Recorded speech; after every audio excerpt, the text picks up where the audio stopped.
가벼운 상처인데 왜 계속 낫지 않을까요? 원인은 병원이 아니라 여러분의 집에 있을 수 있습니다. 3일 안에 끝낼 수 있었던 치료를 30일로 늘리고 싶지 않다면 오늘 영상을 끝까지 시청해주세요. 9년차 피부 전문 수의사가 알려주는 피부 연고 가이드 지금 시작합니다.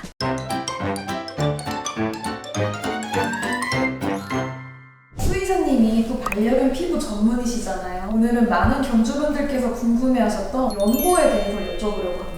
연고 질문 굉장히 많으신데요. 아무래도 집에서 쉽게 적용할 수도 있고 먹는 피부 약보다는 부담이 덜 되기도 해서 보호자분들께서 많이 찾으시는 것 같은데요. 적재적소에 쓰면 너무 좋지만 잘못 사용하게 되면 오히려 피부를 악화시킬 수 있는 연고에 대해서 오늘 얘기해보면 좋을 것 같습니다. 어떤 성분이 좀 특히 위험하다는 이야기가 있는데 좀 주의해야 될 성분 같은 게 있을까요? 많이 아시는 것처럼 스테로이드 성분이 들어가 있는 연고는 주의해서 사용해야 되는데요. 스테로이드 성분이 미량이라도 복합적으로 들어있는 연고들이 많아요. 사실 사람도 아토피가 있거나 급성으로 염증이 올라왔을 때나 복합적으로 스테로이드를 잘 쓰면 정말 좋은 약인데요. 장기간 사용하게 되면 모낭이 위축된다든지 아니면 피부 장벽이 무너진다든지 등의 부작용 때문에 오히려 끊고 나면 쓰기 전보다 피부가 확 올라온다든지 악화되는 경우가 많습니다. 미량이라도 스테로이드가 들어있는지를 꼭 확인을 해주시는 것이 좋습니다. 스테로이드 연고를 확 끊는 게 아니라 조금씩 빈도를 줄여가면서 천천히 끊어주는 것이 중요해요. 반려견한테 시드니랑 마데카솔을 발라도 된다는 이야기가 있는데 이 얘기를 이제 많이들 접하셨을 텐데요. 실제로 동물병원에서는 거의 대부분 사람 연고를 처방합니다. 우리가 소분통에 동물병원에서 받는 거 있잖아요. 사람용 연고인 경우가 대부분이에요. 푸시딘이라고 하는 게 푸시딕 엑시드라고 하는 성분이 들어있어요. 세균을 없애주는 성분이라고 생각해 주시면 되시는데 어린아이들이 다쳤을 때, 상처 있을 때 후시딘을 발라주는 것처럼 가벼운 상처에는 사용하셔도 괜찮습니다. 푸시딕 엑시드라고 하는 게 이제 구균, 제일 흔한 세균을 잡아주는 연고인데요. 내성이 많이 생긴 경우가 있습니다. 실제로 동물병원에서 상처가 있거나 세균 감염이 있을 때 처방하는 연고는 따로 있기는 해요. 푸시딕 엑시드보다는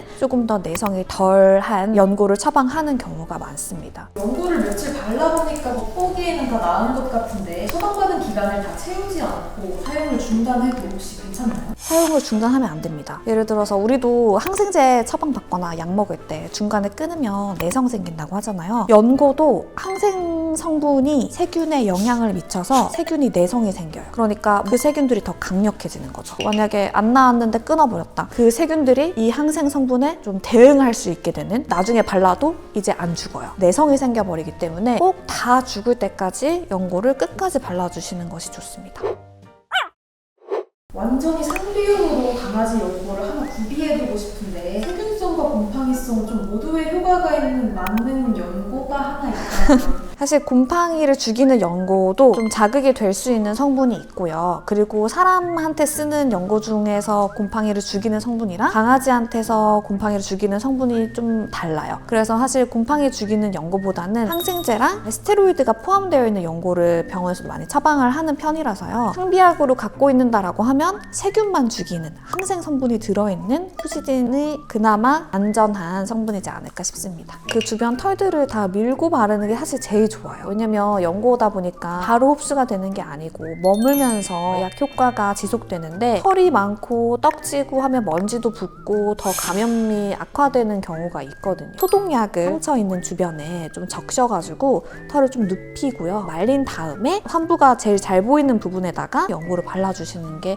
가장 좋습니다. 그리고 스테로이드 포함되어 있는 연고는 수의 선생님과 상담한 다음에 바르시는 것이 장기간 관리에도 효율적입니다. 그 연고를 바르자마자 저희 아이가 빛의 속도로 핥아버리더라고요. 핥으면 안 됩니다. 사실 미량이라고 하면 크게 문제는 없을 수 있는데 이게 식용이 아니기도 하고요. 쓰면은 아이들이 토하기도 해요. 흡수될 때까지 네칼라를 씌워주시는 게 가장 좋고요. 제일 좋은 거는 연고를 문질문질하면서 흡수시켜 주시는 것이 가장 좋고요. 아이가 바로 핥을 수 있기 때문에 흡수가 되는 정도 적어도 10분 이상은 네칼라를 씌워주시는 것이 좋습니다. 상처가 있다, 딱지가 있거나 이쪽에 연고를 바르고 싶다라고 할 때 소독약을 뿌려서 여기 털을 좀 적셔주시는 게 가장 좋고요. 연고 바를 때 사람 손에 닿아도 되는 게 있고 안 닿으면 좋은 게 있어서 제일 좋은 건 장갑을 끼고 하시고 면봉에다가 묻힌 다음에 병변을 문질문질 흡수되게 해주는 게 가장 좋습니다. 제일 많이 하시는 실수가 떡지게 그냥 얹어놓고 끝나버리는 건데 문질문질 하는 과정 중에서 피부 속으로 연고 성분이 들어가거든요. 그래서 면봉으로 꼭 연고를 충분히 흡수시켜 주시는 게 가장 좋습니다. 근데 여기 등 부위 같은 경우에는 아이들이 못할 테니까 쉬운데 발 부분 이런 부분에 연고를 적용한다 하면은 네칼라를 꼭 씌워주시는 것이 좋습니다. 연고를 바를 때는 꼭 표면에 깊지 않은 상처에만 연고를 적용을 해주셔야 되고요. 아이의 피부를 봤을 때 찢기고 단면이 빨갛게 보이는 정도의 상처라고 하면은 그 안에는 꼭 절대 바르시면 안 됩니다. 바르실 때는 그 찢긴 안에 바르는 게 아니라 표면 겉에를 발라주시는 거예요. 안쪽에는 유가 조직이 형성이 되어야 하는 상태이기 때문에 수의사 처방에 따라서 소독 정도로 관리를 하거나 연고는 절대 발라주시는 것이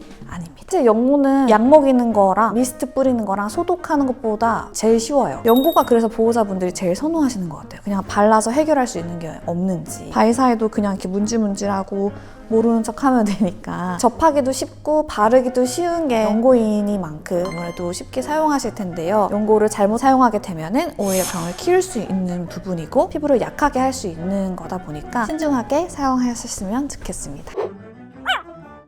오늘은 연고에 대해서 함께 알아봤는데요. 만약에 궁금하신 주제가 있으면 댓글로 남겨주세요. 더 자세하게 내용으로 들고 오겠습니다. 감사합니다.